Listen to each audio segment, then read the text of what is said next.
everybody, it's Becky. Welcome back to my channel. If you're already subscribed to me, if you're new, thanks so much for stopping by, and I really hope you guys enjoy today's video. Today I have a homeschooling video for you guys, but it's a little different than anything I've really done before.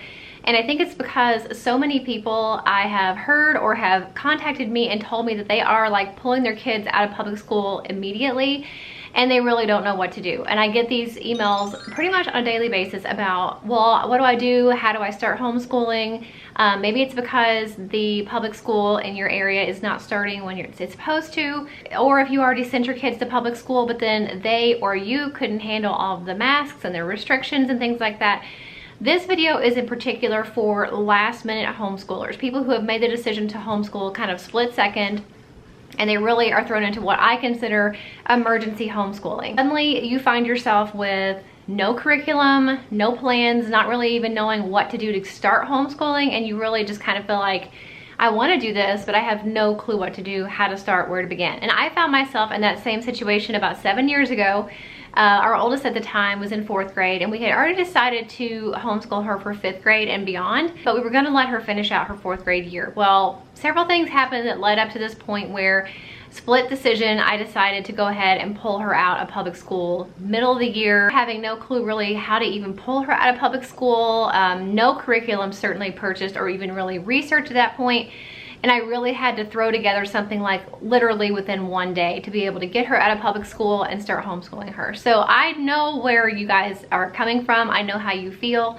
I know how overwhelming it is. And obviously the first thing you're gonna wanna do is call your school and say, or your school board, and say, how do I pull my child out of public school and start homeschooling? Even if you're doing this kind of last minute, you can pull it together. You can make it work until you have the time to really sit down and like delve deep into full curriculum for an entire year and all that stuff. You don't have to jump in completely full force in the beginning if you're finding yourself in this kind of last minute emergency homeschooling type of situation. What I would really suggest to you when you're in this kind of emergency situation is focus on what's the most important first, and then work your way backwards. So for us in our homeschool, and in my opinion, I think the main things that need to be worried about first and focused on first is your basic core subjects. So math for sure, language studies of whatever sort, you know, grammar, spelling, things like that, and reading, super important. So finding those core subjects first is really important, and don't be afraid to outsource any subjects that you either don't feel comfortable teaching or you just don't have the time to teach.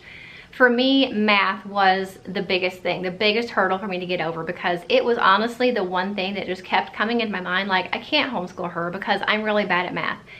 I'm really bad at it, I'm really bad at teaching it, and even if I know how to do it, I can't explain it very well, and that's kind of a bad thing when you're trying to teach a math lesson. So thank goodness, when I pulled her out of public school, I did a Google search for like online math lessons, and I found teaching textbooks, and we have never looked back since. It is the curriculum we've been using the longest. Our oldest daughter is now on her 7th year of using teaching textbooks. She's doing geometry, and she's a junior in high school. My youngest has been using it since the middle, towards the end of 2nd grade. So she's done math 3, math 4, and she's working through math 5 right now. It is such an amazing program, and I have talked about it before, but that's because I am so passionate about it and I do love it so much. It's amazing because the math lessons are taught for you with a pre-recorded lesson that you can pause and come back to later if you get interrupted. It's not like a Zoom meeting where you have to like be on there at a certain time, or your teacher's gone, or you're considered late. Those lessons are there for you whenever you're ready for them. And the child watches their lesson online and then does the work along with the instructor during the lesson, and then they have questions at the end that they have to work on that are based on either concepts they've already done in previous lessons or things that were taught in the new lesson. So I really like that. I also really like I said, you can pause it, but you can also go back and erase lessons. So if your child just like completely botches a lesson, you can go back and erase that lesson, and then they have to rewatch it and redo the problems again the next day. I just cannot say enough good things about teaching textbooks in general, but especially if you are somebody kind of thrown into this homeschooling thing kind of last minute. You can sign up for the Teaching Textbooks 3.0, which is their online subscription. You pay for the year and you have access to that for the entire 12 months. You can pause your subscription, so if you go on a long vacation or if somebody's sick or something like that, you can pause it and then come back to it later. You can erase those lessons like I mentioned earlier. And if you sign up for teaching textbooks, you know, early enough in the day, you should be able to get signed up and have access to your lessons within the same day. So that is pretty much the epitome of last minute kind of emergency homeschooling. If you pull your kid out of school on a Monday, it's possible by Monday afternoon or even Monday evening, you're gonna be able to have your kids doing their math lesson online with teaching textbooks. So make sure if you are curious about teaching textbooks and you don't wanna purchase it from the beginning, you can sign up for their 15 lesson free trial. That's 15 lessons, not 15 days. So if you're schooling 5 days a week, that free trial will get you through 3 weeks of math lessons for free, just to kind of get you a feel for the curriculum and how it works, how it's set up. I'll leave a link in the description box for you guys for that free trial. So definitely look into teaching textbooks if you are looking for a math curriculum, something that will teach the lessons to your child that's very affordable and a really good math education. The second thing I would recommend that you can start immediately are virtual field trips. Now, don't underestimate the educational value of field trips. I know when you were kids, we had the ones that were kind of lame, that really didn't teach anybody anything. They were just fun, and that's okay too.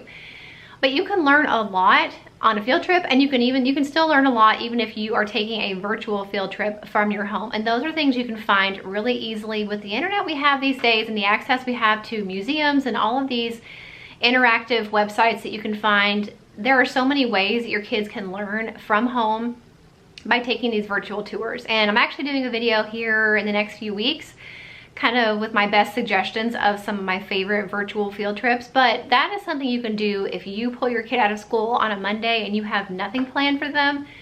You can Google and find lots of museum tours and all different types of virtual trips that you can take that your child will probably enjoy, but it's also educational and will count for school if you don't have anything else planned for that day. Something else that really saved me that year that we pulled our daughter out of school and I had like nothing planned and no curriculum purchased besides teaching textbooks are unit studies. Unit studies they can be as elaborate as you want them to be, and they can be very simple. They can cost a lot of money, or you can find lots of them online for free. What I usually do is just Google unit study about birds or robins or pumpkins. With fall coming up, there's so many fun unit studies you could do about the life cycle of a pumpkin. That will take you a little bit of time, but there are websites out there where you can purchase unit studies. A lot of times they're very affordable, or you can even find lots of them that are free.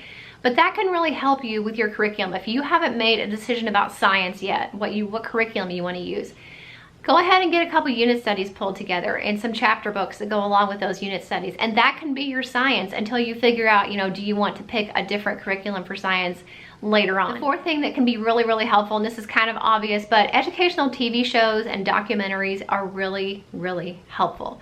They're helpful all the time, even if you have a set curriculum and you've been homeschooling for a long time, but they're especially helpful if you are kind of thrown into this last minute and you're trying to find educational things for your kids to do and watch.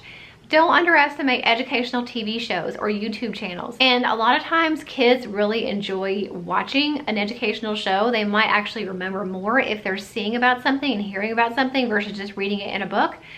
So I'm not saying you should let your kid watch TV all day and call it school, but for a few well-placed documentaries or educational TV shows or DVDs can be really useful. That can count for school if maybe you don't have, you know, a science curriculum or a history curriculum yet and you need something for that. You can find lots of different educational documentaries and TV shows and YouTube videos all about different subjects that your kids can count for school that you can do last minute until you can figure out what you're gonna do for those subjects later on. The fifth thing that you can do if you are kind of last minute emergency homeschooling, keep them reading.